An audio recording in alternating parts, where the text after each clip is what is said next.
Pemirsa, semakin tahun, kerusakan alam lingkungan Bali semakin menjadi-jadi. Bencana hidrometeorologi mulai dari banjir, pohon tumbang, dan tanah longsor makin sering terjadi. Ironisnya, meskipun tiap tahun masalah ini diungkap, tidak ada yang peduli untuk melakukan tindakan mengurangi kerusakan.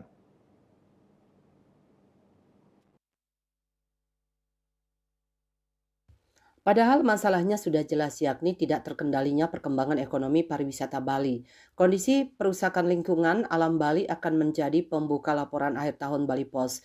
Ketua Forum DAS Provinsi Bali, Dr. Imadi Sudarmo MS mengatakan, masalah kerusakan lingkungan akibat eksploitasi pengembangan pariwisata belum banyak menjadi perhatian yang sungguh-sungguh diselesaikan.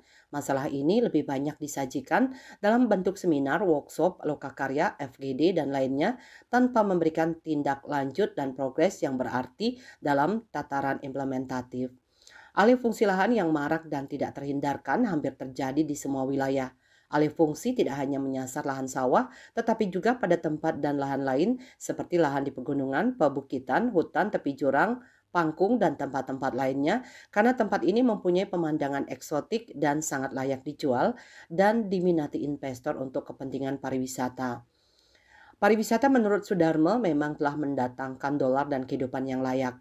Namun jangan semua potensi yang ada dieksploitasi berlebih demi mengejar pengakuan keberhasilan pembangunan ekonomi dalam bentuk PAD. Guru Besar Pariwisata UNUD Profesor Inyoman Sunarte pernah mengibaratkan Bali seperti dongeng angsa bertelur emas. Bali sebagai angsa bertelur emas oleh kerakusan pemiliknya dipaksa untuk terus bertelur. Bahkan di akhir dongeng, karena kerakusannya pemilik angsa membedah perut si angsa karena berpikir akan mendapatkan telur emas lebih banyak lagi. Profesor Sunarta mengingatkan jika nanti alam Bali sudah rusak dan tidak lagi menarik bagi pariwisata, maka Bali akan ditinggalkan. Para investor akan mencari lagi daerah lainnya untuk dieksploitasi. Bali hari ini sudah mulai mengalami kerusakan yang semakin parah. Tahun-tahun berikutnya akan semakin parah jika tidak ada yang peduli mengambil tindakan nyata. Sudarmo mengatakan bumi saat ini menghadapi 3 krisis utama yang sering disebut the triple crisis of age, yang saling berkaitan dan berdampak besar pada lingkungan, manusia, dan kehidupan secara keseluruhan.